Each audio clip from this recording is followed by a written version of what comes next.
There we go. Go. So yeah, I am going to talk today. I'm going to talk a lot about verifying compilers. So I've called it language design meets verifying compilers. I guess, this is an opportunity for me to talk about something that, might not be easy to get published in a conference or something like that, something a little bit more esoteric, a bit different, but something that I still think is important. Hopefully you get the message. There are a few details, so hopefully it doesn't get lost in the details, but we'll see how we go. Cool. All right. So for this talk, I sort of wanted to go back in time and find some stuff from my past. I guess I have been a long time programmer. I love programming. So I went looking for stuff that I had from when I was programming younger. And to be fair, I don't have that much stuff. It's a bit of a black hole because I didn't have Dropbox back then, obviously. But I did find a few things. And so you can see there's a picture of my desk, which actually is a bit disgusting, to be honest. I certainly don't have my desk like that anymore. There's a couple of interesting things on my desk that I noticed. That's why I like this photo. There's a Psion Series 5, for those that remember the little pocket computer. Yeah, as a few people do. Apple Mac. It's actually an SE. So yeah, and my main desktop's running Linux there, Red Hat. And okay, but I also wanted to find some code. It was actually code that I was really looking for, and I just happened to come across that photo. That was a coincidence. And I did manage to find something, and I found this little this Tetris game that I wrote, 1995. You can see the graphics down there. I drew the graphics. That was like the front sort of splash screen or whatever, So I mean, it's not terrible. I mean, it could be worse.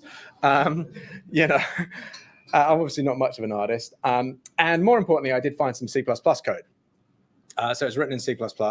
And so, I don't want to say, I should say SPRlib stands for Sprite Library, I guess. I don't want to say the code is good or bad. It doesn't really matter, right? It was a long time ago now.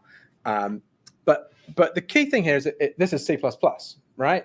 So C++, we've got classes, so it's an object-oriented language. We've got inheritance and subtyping. We've got generics, templates, actually. And what else? I mean, we don't have garbage collection, but we do have smart pointers, and we do obviously have manual memory deallocation and allocation. So it kind of, I could have written this code, 2 days ago, right? Okay, C++ has actually changed a bit in that time. Smart pointers have got much better. We've got move constructors. We've got a whole bunch of stuff that we didn't have back then. Okay, great. But somehow it feels quite similar. It hasn't changed that much. And this is 1995, so that's what, almost 30 years ago, right? So, yeah,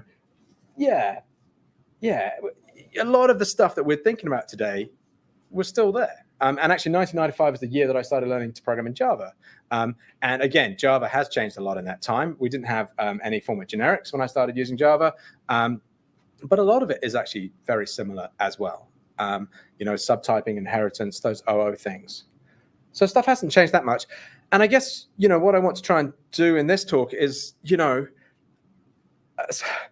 sort of have a feeling that maybe things are going to change. And maybe we are at a point where things could actually change more substantially than they have done for a while. We'll see. Yeah. Cool. Okay, so I'm going to talk a bit about history. Obviously, it's going to be a very short version of history. I have not got time to talk about everything, so I'm just going to pick out a few things. I would love to talk more about everything, but I just can't do that. So yeah, okay, so this is a favorite of mine. So this is a paper written by Dr. Alan Turing. You might have heard of him. This was written in 1949, which is quite a while ago, long time ago. That's a while ago. And it's basically about how do we check programs are correct. Checking a large routine is the title. And so what does he say? How can one check a routine in the sense of making sure that it is right? In order that the man who checks may not have too difficult a task, the programmer should make a number of definite assertions which can be checked individually and from which the correctness of the whole program easily follows, right? Now, okay, Dr. Turing there is saying, he's imagining programmers will do this by hand, pen and paper proofs. Okay, fine. It's a pretty small step from there to imagining tools that are going to help us to do this, right? But the point is, they were thinking about this all the way back then. So this idea of trying to verify that our programs are correct goes all the way back to the very dawn of computer science, right? It's somehow a fundamental thing that people have been trying to do. Okay, so let's spin on 30 years, all right? So a bunch of stuff happens in that time, but yeah, we're going to miss it all out, unfortunately. And so we have the Stanford Pascal verifier. And so this is kind of one of the very early examples of a verifying compiler. And Andrew Ireland wrote a nice paper. It was, what was it called? Practical, I can't remember what it's called now, a practical examination of the verifying compiler proposal, something like that. And he said it was the Stanford Pascal verifier project that produced the first verification system to target a real programming language. That was Pascal.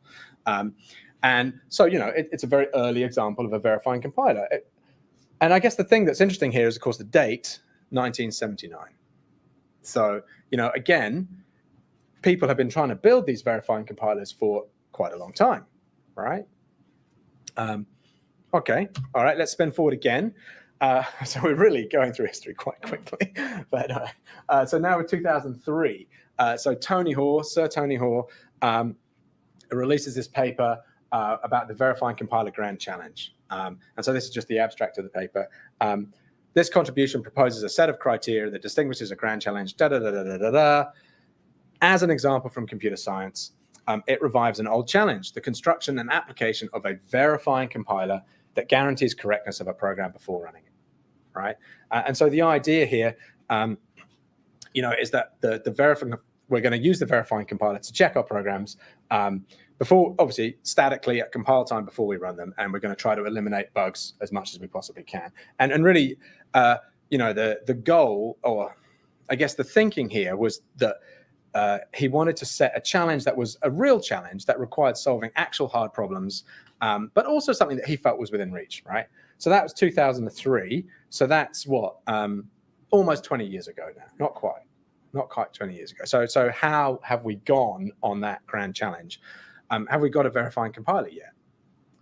Well, yes and no, I guess.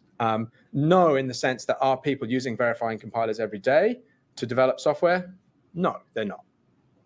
Yes, in the sense that we actually do have tools that are pretty good approximations of what he was thinking of here. And actually, yes, in the sense that those tools are being used in industry and people are using them now. And so I feel like we are possibly, it's one of those things I don't want to stick my neck out too much, but possibly we are actually finally going to see this thing start to go mainstream. And I think we are ready. And I think we've been ready for ages, but maybe it is actually going to happen.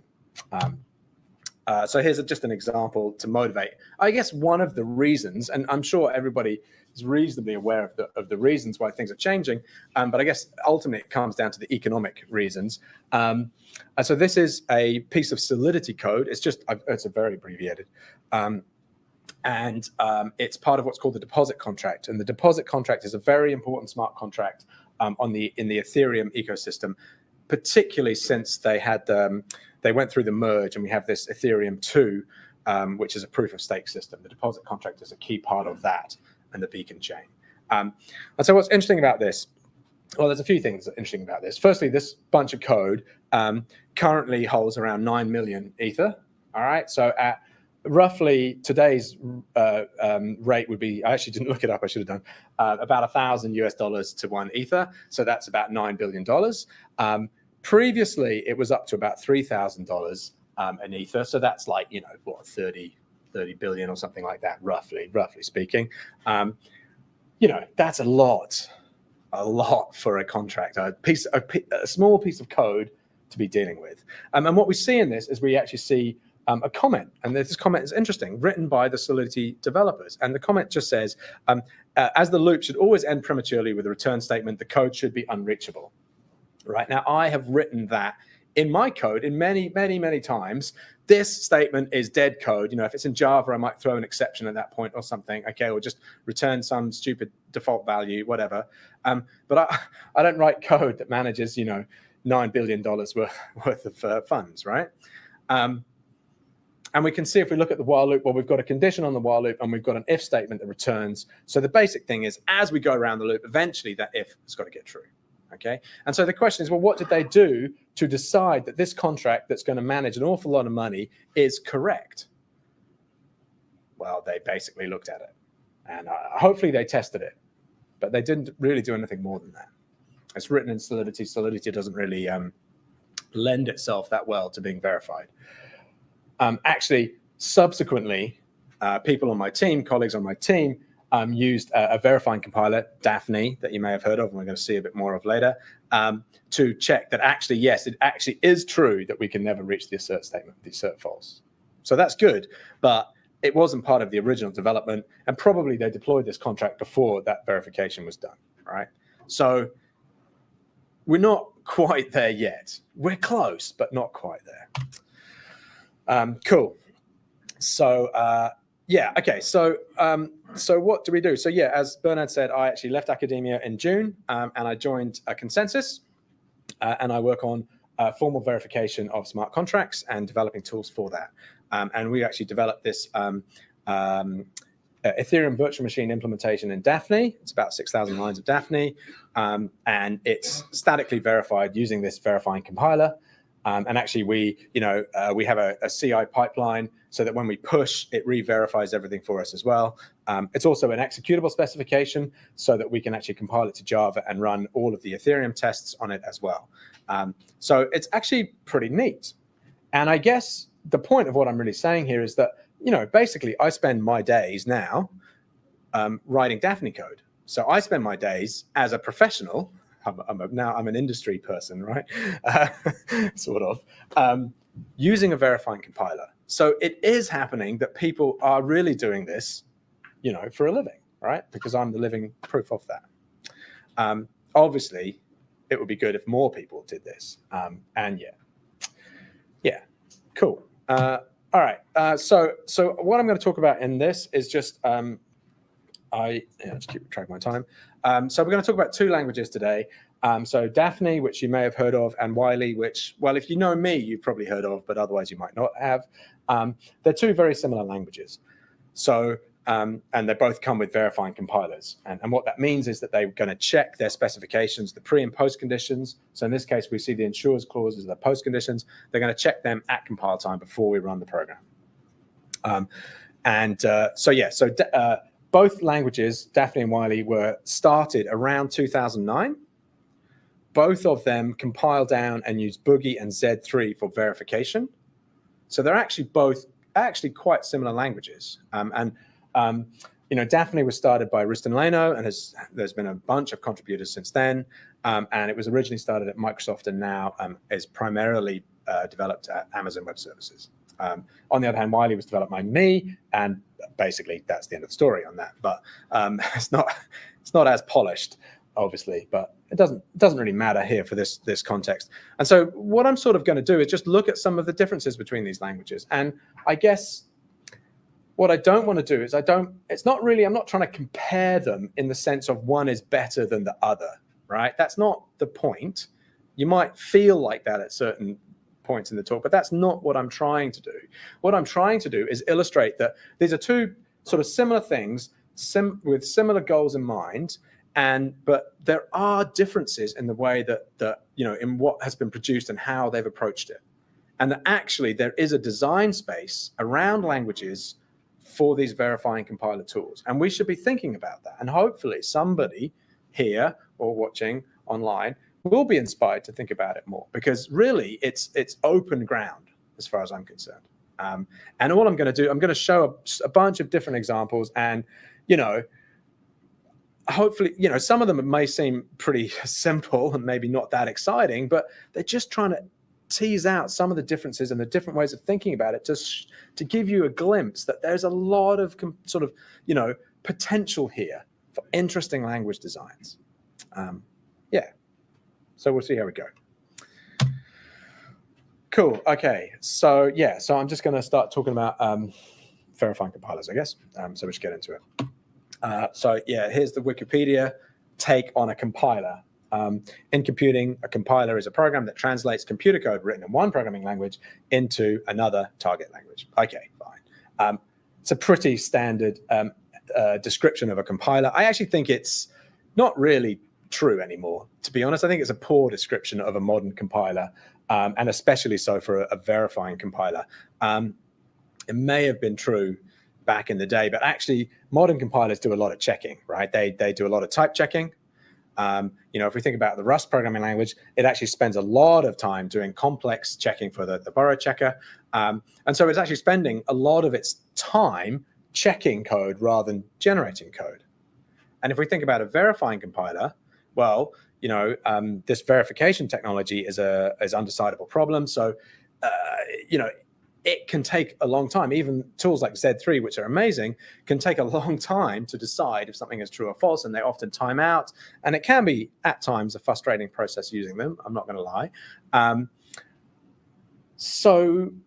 It's somehow the dynamic has changed. And if we look at the dynamic, how it's gone over the last, 40, 50, whatever years, what we see is that the compiler is doing more and more and more checking for us. So really, when we're talking about a verifying compiler, it should really say a verifying compiler is a computer program that checks computer code for correctness. And, incidentally, it generates some code as well, right? Because that's the right way to think about it. I've just given a bunch of classical compiler books there. Most of them fit the description of Wikipedia and not the description of a checking machine. Yeah. So here's your standard pipeline for a compiler. I've kind of abbreviated it a lot, but we've got lexing and parsing. We've got a type checker. We've got a box of other stuff, right? Which in Java would be like definite assignment, definite unassignment, reachable code or dead code, and so on and so on. And there's probably name resolution would be in there somewhere. And finally, at the end, we've got some code generation, whatever that's going to be. All right.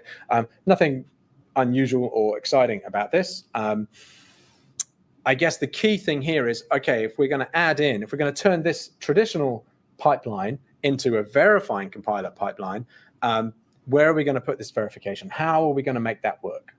And that's one of the first questions, actually, when it comes to thinking about a programming language for a verifying compiler. And so there's at least two obvious ways you can do it. So the first one is, okay, what we're going to do, we're going to actually replace pretty much everything with the verifier, right? We're going to make the verifier do everything. We're not going to have a traditional type checker, we are just going to use the verifier for all this thing, because the verifier is very powerful and it can reason much more precisely than my type checker can. And that means it will allow code to pass that otherwise wouldn't have, that my type checker would have rejected. And actually, it's a very, in many ways, it's a sensible approach. And in many ways, it's sort of the ideal that I would like to see. And we're going to get a feel for that in a moment. But I do think there are some issues because we're changing the dynamic a little bit here. When we run our typical compiler, right, the Java compiler, we use the type checker. We expect the type checker to succeed in reasonable time, right? There are a few anomalies like, templates in C++ and it can go off and instantiate forever, whatever. Okay, fine. But generally speaking, a type checker is a pretty deterministic algorithm. You run it, it says yes or no within a few milliseconds, job done, right? And if it doesn't, you get worried. But in this case, we've got this verifier thing that can take an unbounded amount of time. It can take minutes and minutes and minutes of time.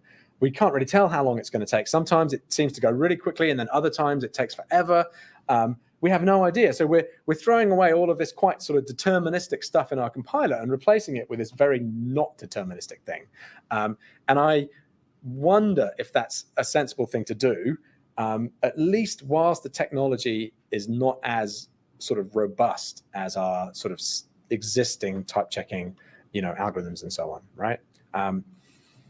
So the obvious other way to do it is basically to make the verifier part of the just another stage of the pipeline, right? This is kind of the other obvious way to do it. But this actually has kind of key implications for the language design, right? So what it means is that type checking is distinct from verification, and it means that my program can fail because of type checking. It can fail with a type checking error before the verifier even got a chance to run. And so that means that you kind of have a mixture of sort of old school typing problems along with some of the new stuff that a verifier can do.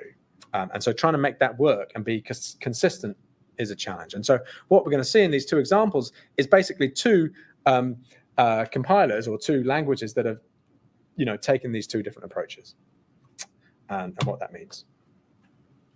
Cool. All right. So so this is it's sort of a conditional unboxing operation.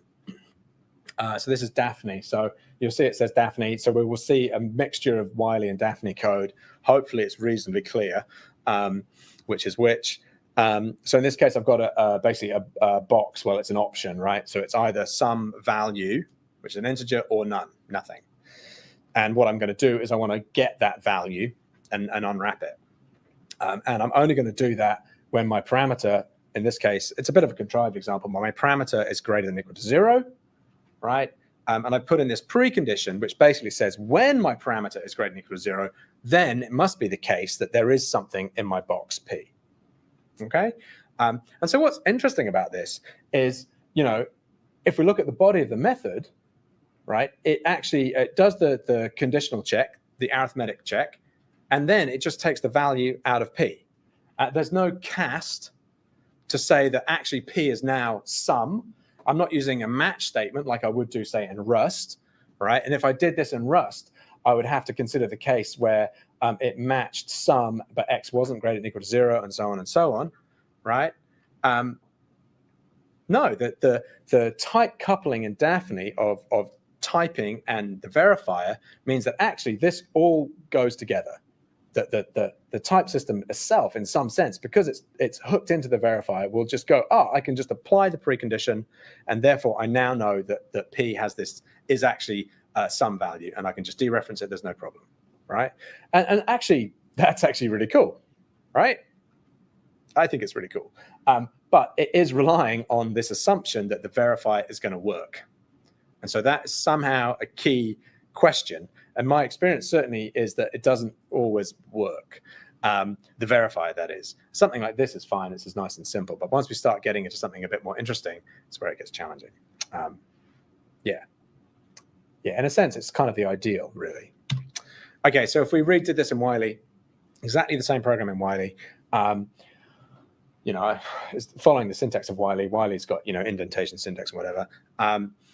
So the key thing is that this actually won't compile, right? It won't compile because, not because the program is wrong, but because it won't type check. Because we've got a separation between verification and typing, right? The type checker, as it being a traditional kind of type checker, cannot reason about the conditions and realize that that implication implies that actually P has a certain type. The type checker is quite simplistic, as are type checkers in languages like Java and Rust and so on, right? And so we've just got a typing error at this point. And so we're seeing this kind of difference between, how the design of the language, or, how the fact that we have a verifying compiler is affecting the design of the language. We can actually correct this in Whiley, and what we can do is we can add an assert statement. And so the assert statement serves as a kind of go-between the type checker and the verifier. It gives us a little communication channel. And so, in fact, the type checker sees this and goes, okay, I can assume that this is true, and it's somebody else's job to check if it's true or not, right? But under that assumption, I will then type check the program. And this just essentially makes that assumption sort of, clearly visible in the language. And it means that we don't necessarily have to run the verifier. We could compile that assert statement into a runtime check, for example, if it didn't verify or whatever was going on, right? Cool. All right. So that's just one example. So another example. So this is just a variation on the max function. I just called it maxer. So basically, it's just computing the max of x and y, but I just put in this precondition that x does not equal y. All right. And so it's just to give it a bit of a twist. And so it's kind of interesting, and it's quite a neat example, right, in Daphne. So what I've done is I've written it out in full. I didn't have to write it quite like this, but I have done just to sort of show it. And so what we've got is, well, we've got if x is greater than y, then we're going to return x, yeah. And then I've got else if x is less than y, return y. Okay, I mean, that makes sense. But then I've got nothing. And if I was in Java, then this would be a compile failure, right? It would basically say, no, there's no return statement on the else branch because it can't reason about, the path through the program. But in Daphne, actually, it can. And that is actually quite neat, right? I mean, this is how it should be, right? The system should be able to deal with this kind of stuff. That's what we want.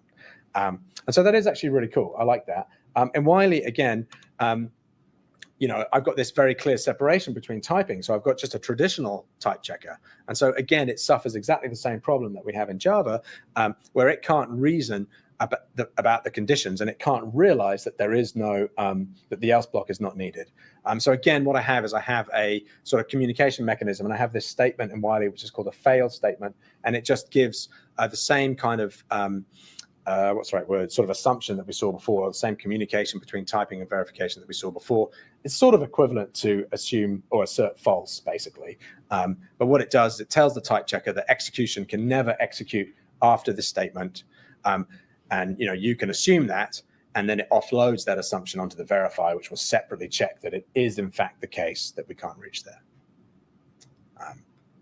Question? Okay, sure. Yes. How about writing else assert x less than y? Then you can insert else if, and then you can link the rest to that. I'd have to type it in to see what it actually did. I think it'll have false at that point, so it should be able to prove anything. So I think you can say anything there. And I did do that in Daphne, and yeah, you can write anything you want actually at that point. Yeah, cert, false, whatever. Yeah. Cool. All right. So there's just two examples, just to give a feeling. Again, the goal here is not to say one is better than the other. No. It's just there are differences. There are different ways we could approach this, and I'm not saying which one is better. I'll leave that up to you.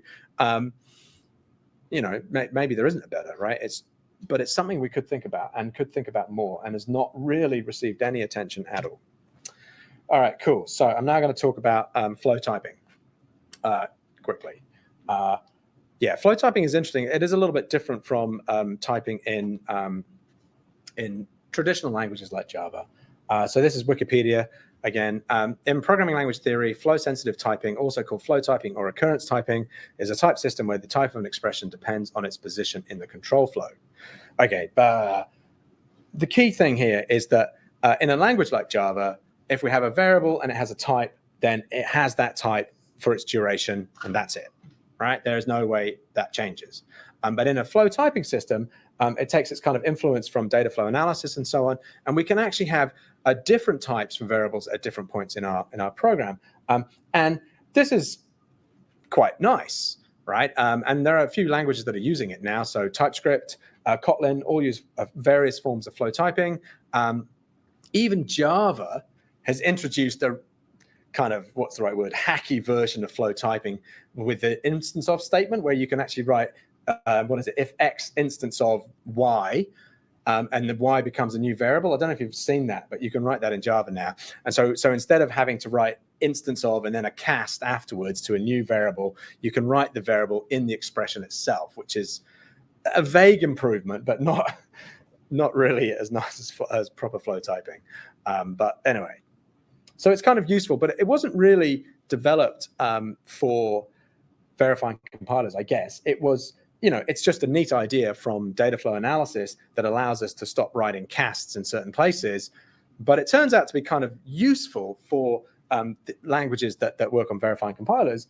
So I've got an example here, two pieces of code. One's in Daphne, one's in Whiley. IOF is index of. I used an abbreviated name. And basically, I'm just calculating the index of a value x in an array x's, all right? And then I'm returning an option. So either we found x and we're returning some value, which is the index of that thing we found, or we didn't find it and we're returning none, all right? Pretty straightforward. And so what you can see is that actually, both in Daphne and Whiley, it's actually quite similar what we would write. And here we'd write, if we're returning some value in R, then that implies that, you know, r value is less than x, fine, but that r dot val in x is x, right? And so actually this expression in a non-flow type language shouldn't really type check, right? Like in something like Java, you'd be like, oh no, but the type of R is option, right? But actually not, because we know that it's sum, and we've applied that retyping, that kind of narrowing of the type of R through that expression on the right-hand side of the implication. And it's a pretty simple thing. It's not like it's rocket science, but it just turns out to be super useful for these languages where we're writing specifications, because we often have lots of cases that we want in our post conditions, and we want to kind of delineate them, right? And what you could do, you could, of course, you know, return an integer here, and then have -1 as your error case. Yeah, you could actually do that, and then we wouldn't need flow typing. But you know what? That's not very elegant, right? It's kind of ugly. So this is just an example of a language feature that just happens to work really well with these languages where we're writing these specifications. And I think that's interesting. And actually, Whiley and Daphne, pretty similar, in fact. We can do pretty similar stuff, and that's probably not a coincidence. In fact, you'll see there's an extra clause here that we need for Daphne. We'll come back and talk about that in a bit. All right, cool, gold. All right, so functional purity. So functional purity is probably something that we've heard of and know about, I guess. Here's just a definition from a paper by Finifter et al. What is it? Verification of functionally pure programs in Java or something like that. To be functionally pure, a method must satisfy 2 critical properties. First, it must have no side effects. The second property is functional determinism. Okay, well, you know, we're probably pretty familiar with the idea of functional purity. Certainly, coming from the functional programming space, it's very well known. But applying it to imperative languages, well, there's been a lot of academic research, but in terms of mainstream languages that have a built-in notion of purity, I don't think I'm aware of any, actually, right? Java, C++, no, those languages don't have a built-in notion of purity, although there have been proposals to extend those languages with notions of purity. And, but it's actually quite difficult. Adding purity to Java is definitely non-trivial, right? Not non-trivial for sure. I know that from experience. And I suppose the key thing here is that, okay, fine, but for these languages that are where we're imagining to use a verifying compiler, we want to write pre and post conditions, functional purity is super important. If we want to call something from a specification, we really need to know that it's functionally pure. That is kind of a critical design choice. And so here's the real max function with a specification. Again, in Dafny and Whiley, it looks pretty similar. So we've got these two. We've got a function in Daphne and we've got a function in Whiley. And they look pretty similar. And actually, they are pretty similar, although there are some subtle differences here that we'll come back to. But for the purposes here of at this moment, these are both functionally pure functions. Pure functions, right? And it's, what's interesting is both of these languages separate out a notion of pure from impure. So we have pure functions and impure methods, and those are distinct, syntactical categories in the languages, right? And that's because it is somehow a necessary thing to do in order to be able to use them in specifications.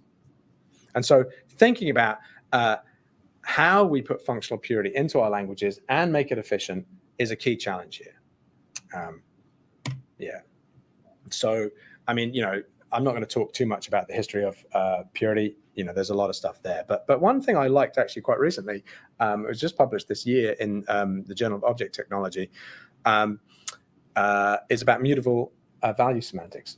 Unlike pure functional programming, however, mutable value semantics allows partwise in-place mutation, eliminating the memory traffic usually associated with functional updates over mutable data. Okay, fine.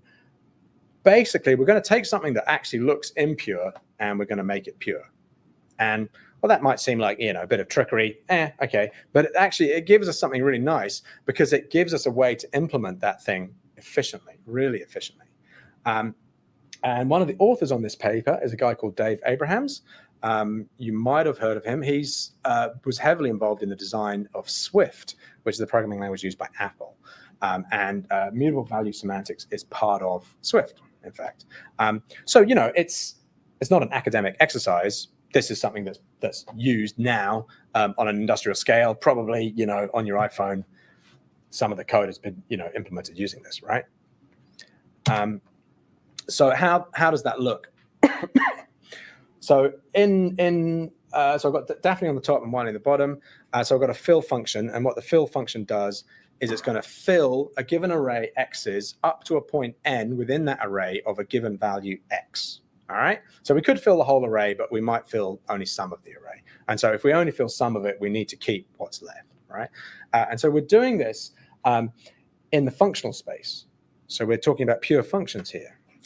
So in Daphne, I've got a pure function, and I'm doing it in a traditional recursive style. And that's because in Daphne, syntax on pure functions is restricted, and we can't use loops in the normal sense. And so I have to use recursion if I want to do something that's kind of looping. All right. In contrast, on the Wiley side, again, it's still a pure function. But in this case, I have used a loop, and I've just done this mutable value semantics, right? And what it means is you can imagine that when I assign to that array x's, what I'm doing is I'm cloning the whole array, updating the ith element, and then assigning that, you know, pointer back to x's. Okay, fine. I mean, that doesn't sound very nice. But the key is it does open up the optimization possibilities here. In particular, the clone only needs to be done once. We can hoist it out of the loop, right? Secondly, you can actually use reference counting, right? So in fact, all of these structures that we're using are all acyclic. So reference counting is great. And Swift does use reference counting for exactly that reason. So, you know, it is opening up some interesting different ways to approach it. And I think it's important in this space because we need to have these pure functions, and they're somehow a critical part of what we're doing. So it's just another example of, you know, how language design is affected by this verifying compiler. God, okay, so uninterpreted functions. All right, the list goes on. Yeah, uninterpreted functions, I think this is an interesting one because it's not something that like you encounter when you're thinking about programming in Java or C++. You know, maybe as a researcher, you've come across it, maybe. I did, I suppose. The key is it's important in it, you know, to understand. So here's the Daphne reference manual. Normally, function bodies are transparent and available for constructing proofs of assertions that use those functions. Okay, transparent, interesting. However, sometimes it is helpful to mark a function opaque and treat it as an uninterpreted function. Okay, what does that mean? If I imagine myself as a student and I'm, you know, learning Daphne and trying to understand this, I'm going to be like, what does that mean? I haven't come across uninterpreted function in Java. What does it mean?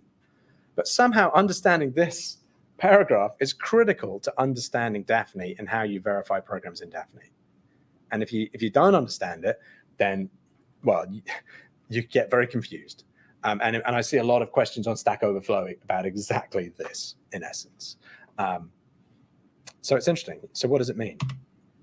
So I guess, okay, yeah, if I was a student, this is what I'm imagining I'm going to do. If I'm a student, well, I'm going to go out there and I'm actually going to, you know, try and find out what it means. So here's Wikipedia. You know, I'm going to just go to Google and start searching. In mathematical logic, an uninterpreted function or function symbol is one that has no other property than its name or n-ary form. Okay, that's not going to help me understand what it means in the context of Daphne. And I had some other quotes, but I decided I didn't have time to go through them. Understanding what it means is an interesting question, right? But it's fundamental. So here's some Daphne code. So what I've got is this zero function, which is a little bit like my fill, except we're going to zero values up to a given point n, right? So it's kind of like fill, but where x is 0.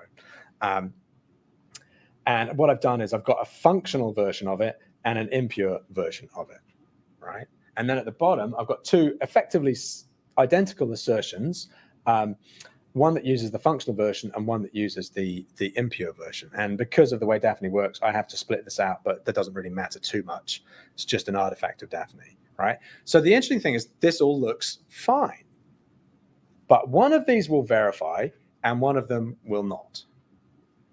Well, why? Well, the first one is going to verify and the second one is not going to.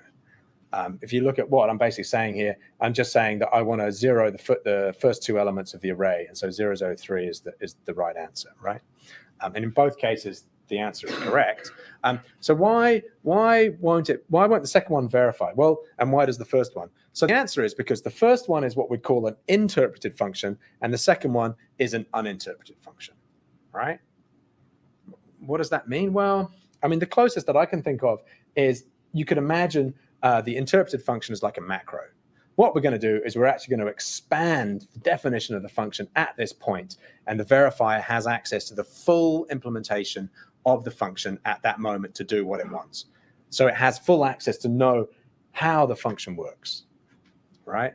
Whereas the second one, it's uninterpreted, and what that means is that it's more sort of traditional.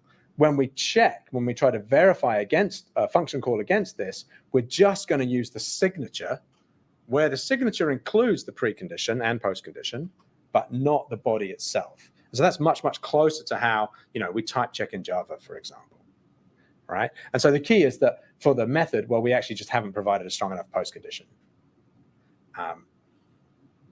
So this is, critical aspect of the language here is understanding this. When do we want to do a function? When do we want to do a method? What makes sense? Good question. All right, good question. So Wiley actually takes this to another level, literally. I mean, it's a question of, it makes sense to me, but obviously I'm slightly biased, right? I mean, it was my choice. So what we have at the bottom, we've got methods which are exactly the same as in Daphne. They're impure, uninterpreted methods, functions, whatever. And at the top, we've got properties which are essentially very comparable to functions in Daphne. They're interpreted, pure functions, right? And in the middle, we've got something that you don't have in Daphne, and that's an uninterpreted pure function, all right? And so what difference does it make? Well, in some sense, Daphne tries to sort of shoehorn you into doing everything in the impure space and then using functions for sort of specifying what your code should do. Whereas in Whiley, I tend to work much more in the pure functional space and then use properties for my specification. All right. Is that good or bad? Look, I don't know. I mean, it depends what you're after, right? But again, it just comes down to this question. What makes sense here? We definitely need to probably have at least two. Does 3 make sense? Question. Question. Yeah, sorry. Are you able to, in Daphne, declare that a function should be treated as opaque? Yeah, actually, we actually did see that. So you can use the annotation opaque to say that. So yeah, you're right in that I wasn't thinking it all the way through, but I was being a little bit disingenuous because in Daphne you can just about get the same effect. And actually, now that I think about it, that kind of points to 3 being the right answer, I suppose, doesn't it? Thank you. Excellent question. Sorry, Jim. In Daphne, I don't really think they're interpreted. I don't think they're uninterpreted functions at all. But I think Matthew Parkinson's notion of an abstract predicate is probably close to what Daphne does, because, and this is the question I was going to ask you about, I think what you were calling uninterpreted functions at the second level. In Daphne, you've got an open statement that you give one of these opaque Daphne and opaque functions to, and it basically imports the definition into that scope. Yeah, okay. So the justification in the manual says this is so you can manually manage the search space of improvement by ensuring that there aren't too many irrelevant facts filling up. Yeah, and that actually makes sense to me. Yeah. The question is, so in that sense, it's somewhat equivalent to Matthew Parkinson's abstract predicates, where again you have this thing as abstract, but in certain scopes you're able to open the definition of the predicate. So I mean, do you have a similar thing in Whiley? If you've got those 0f are equivalent to that, is there a way of saying, okay, well, actually, I now want to? No, is the answer. No, I do not. No. So to clarify, what James was saying is that you can demarcate a region where you want a function to be, or something to be interpreted, right? To open it up. That's what he's saying, right? I mean, I can see the logic of it. Again, there's a lot of questions as to what makes sense. That's really all I'm really saying, Cool. Okay. So this is the last one. All right. And we're getting towards time. Oh, was there another question? Sorry. The people online couldn't hear the question. I'm not sure if I could repeat the question.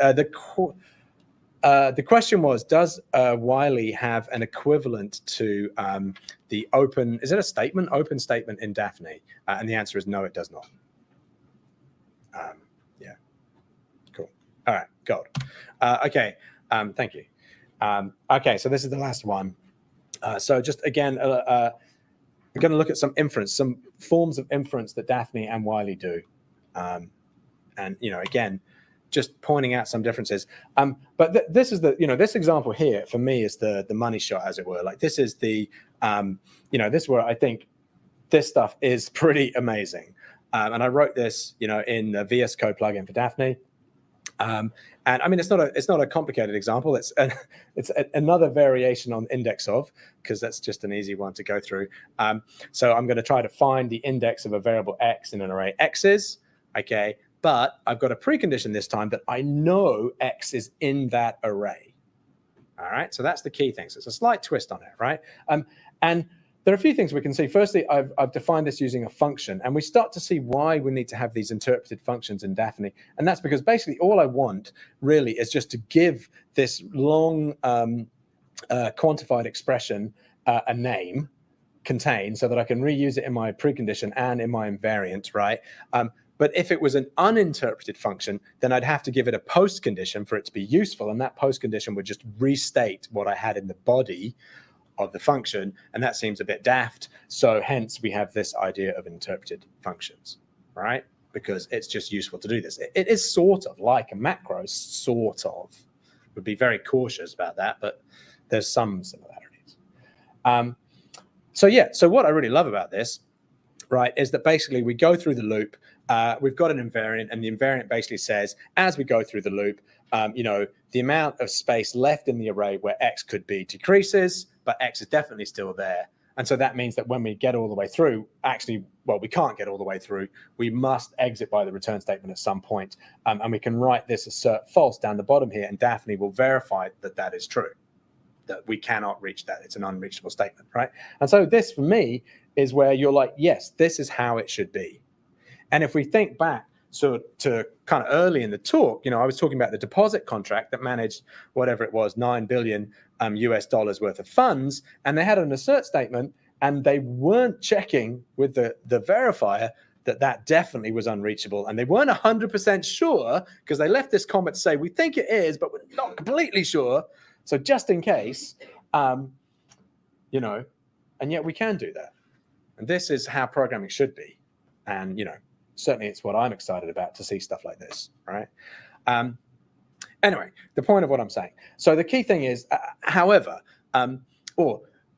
let's start with the post condition. So the post condition is interesting. And obviously it can be simpler because I don't have an error case. I don't have to handle the case where we don't find it. We know we're going to find it. So there's no error case to manage. And so the post condition is quite simple. But actually, unfortunately, in Daphne, this won't verify. And the reason it won't verify is because Daphne is quite particular about the well-definedness of expressions. And it's going to say that R in this post condition, when it's accessing into X's, could be beyond the bounds of X's, right? And so what that means is we actually need to write an additional condition that confirms R is below the bounds of X's. Right, which kind of seems a bit frustrating because in some sense, you know, if we go back to the original, well, if we said that, if that was true, then it must be the case that R is below bounds of X's. Otherwise, that couldn't be true. So it seems a little bit frustrating. And in fact, if we translate it into Wiley, the equivalent code in Wiley, equivalent to this, I'm just not going to show it because, you know, too many slides. Actually will verify. So Wiley will make that inference step for us. And it's not a complicated thing to do, in fact. So the question is, well, which one makes sense? Cool. And another example. So this is kind of flipping it on its head, right? So if the last example was Daphne not inferring something and Wiley inferring something, this example is Daphne inferring something that Wiley doesn't infer, right? Just to make it nice and even, okay? So yeah, what have we got here? Index of again. How many times can you redo an index of? So what have we got? what's the key thing about this function? Yeah, so I've used the break statement. I mean, it doesn't really matter actually. I was going to try and do a bit more with it, but anyway. So it just goes through. It's got a while loop. We're incrementing I. We've got a break statement. Basically fine. I've set it up so that if the error case this time is actually, we're going to return R equal the bounds of the array. Okay, so I said already it wasn't very elegant to do that, but anyway, that's what I've done in this case. It's fine. It doesn't really matter. And so that all seems fine. And the program, I guess, in some sense, is correct, right?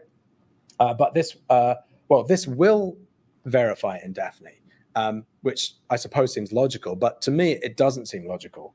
And in particular, this type of I is an integer. It's not given the type nat. I could have given it the type nat, and that probably would have been sensible, but I've given it the type integer on purpose. And so that means inside the body of this loop, applying the sort of traditional rules of Hall logic, the verifier should consider that I could be negative. In fact, we know I could never be negative. It starts at 0, it goes up. Integers are unbounded in both Daphne and Whiley, in fact. So we know it can never be negative. But we would really, in the sort of a strict interpretation of Hall logic, we would need an invariant to say that. And so what Daphne is actually doing is it's just inferring a loop invariant here that I is greater than or equal to 0 for us, based on some kind of static analysis of the loop body, right? That means it can't infer arbitrary loop invariants because that's a very hard problem, but it will infer simple ones when it can. And exactly what the limit of that is an interesting question. Whereas if we look at Whiley, you have to explicitly write that loop invariant. It doesn't do any loop invariant inference for us. So yeah, again, it's just, how far should we go with that kind of loop invariant, that kind of inference? How much do we want to do behind the scenes and how much don't we want to do behind the scenes? That's what I'm trying to get at there. Where's the right balance? I'm not trying to say one is better than the other. They're just different.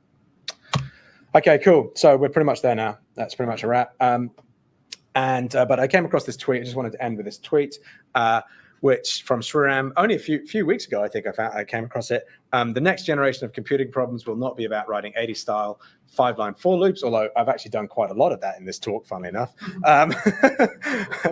Anyway, it'll be about properties, specification, reasoning, verification, etc. How will we get there? Well, that is the question. And in some sense, that's part of the question that I'm asking. What are the languages going to look like that we do that in? He said, no, I will not be taking any questions. But I will take questions. Cool. And there are some references there. Thank you.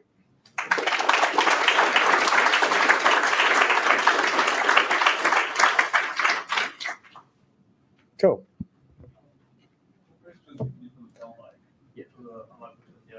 Oh, yeah. Questions.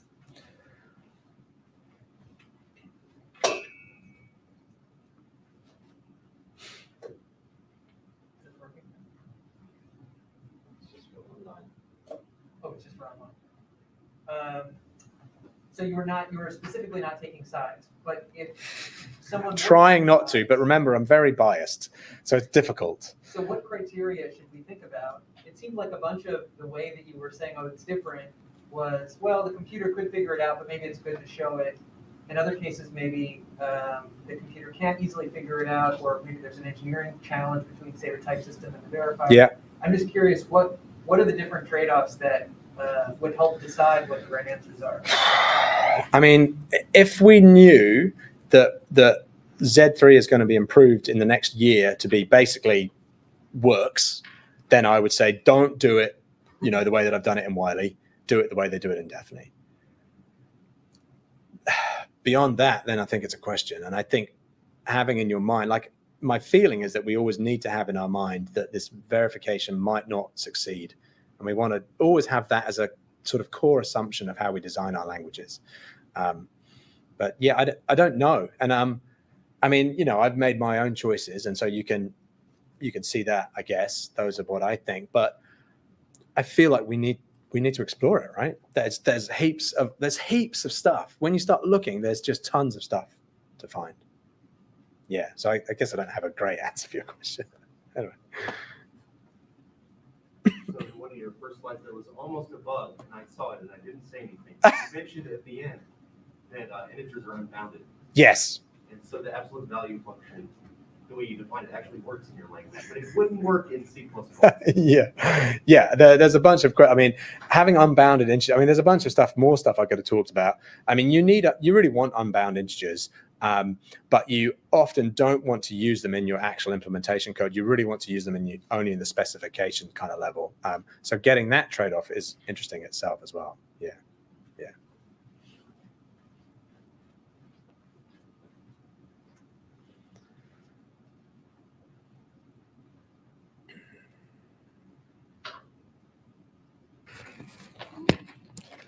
So you say that if Z3 were perfect, let's just use that. I'm wondering, are we not making the compiler too smart? In that, I like language design, I'm really into it, but even just using a language, in order to have a reasonable conversation with the compiler about what is and isn't acceptable, I need to be able to roughly run the compiler in my head as well. When the compiler can do very fancy things to compute what isn't and isn't acceptable, is there a point where we get too far? Okay, so this is an interesting question. So I think, like, if we're going to look at Rust, okay, for those people that are familiar with Rust is an interesting example because you do fight the borrow checker a lot. And actually understanding the rules of how the borrow checker works is non-trivial. And so you're often confused. And sometimes logically it should be able to conclude something that it doesn't. And that can be really frustrating and confusing. So in that space, I'd kind of completely agree with you, actually. But in the case of these languages like, like Daphne, where we're talking about logical expressions, in order to understand it, at some level, all I have to do is to decide, is the expression right or wrong? And actually, it feels quite natural. If I'm honest with you, it feels very natural. The only things that I would say are, it can be a problem understanding why Z3 will verify something and it won't verify something else that is correct, right? That's confusing. And at that point, yeah, you are actually stuck understanding how Z3 works. I mean, you're stuck, right? And so that is a key issue, and I do agree with that.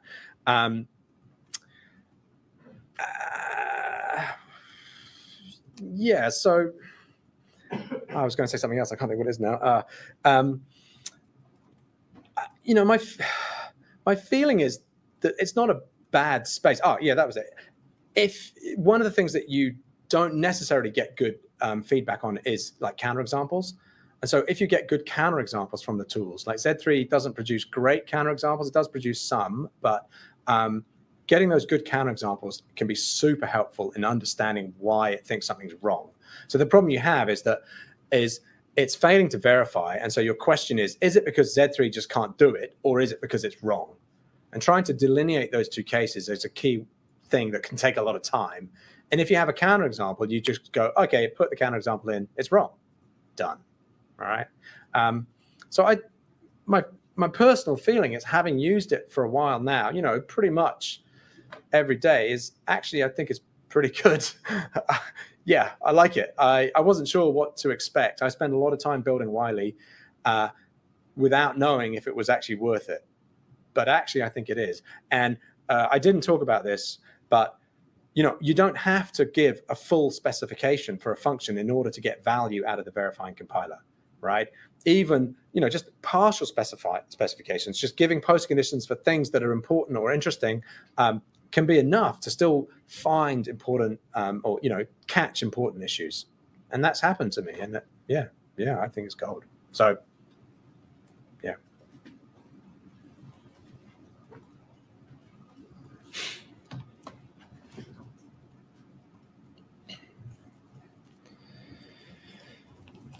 Okay, so the examples you gave in the talk were all nice and simple and fit on the slide, but they weren't really very compelling in terms of suggesting, well, as you said, they didn't suggest that one was better than the other.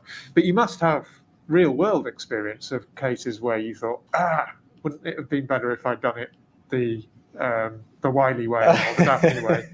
Do you actually have those experiences? Or? Well, Be unbiased, though. yes, it's a tough one. I mean, the inferring preconditions. So, like the particularness about well-defined expressions can get real frustrating if you're calling a function or in a like a precondition or something that itself has a precondition, and you have to put those preconditions into your precondition. That can just get really frustrating. So yeah, that would be one example where I'm kind of like, yeah, it could do this for me. It should do this for me, right? It's not even a very complicated algorithm. And beyond that, the only other thing that I would say, I don't like, you're putting me in a slightly difficult position, but the only other thing that I would say is that I want to execute everything, right? I want to verify my code, yes, of course, but I'm not going to just say it's verified, therefore I'm done. Okay, no way. I'm going to test it as well, right? So that means if I'm going to test it, everything I have needs to be able to compile to code. Well, funnily enough, in Daphne, functions do not compile to code, right? Turns out you can make them compile to code. You have to go function method. And a function method is a function that will compile to code. To my mind, it doesn't make sense. It should all compile to code, right? There are some reasons why, like some things that you can write in terms of quantifiers and stuff are not easy to generate code for. But to my mind, you should be compiling everything to code. And that should be one of the assumptions. I didn't really talk about runtime checking at all, but I feel like a key assumption is that we should be able to runtime check everything that we practically can. Was that kind of answering a little? All right. Maybe we take further questions offline. Let's thank the speaker again. Thanks.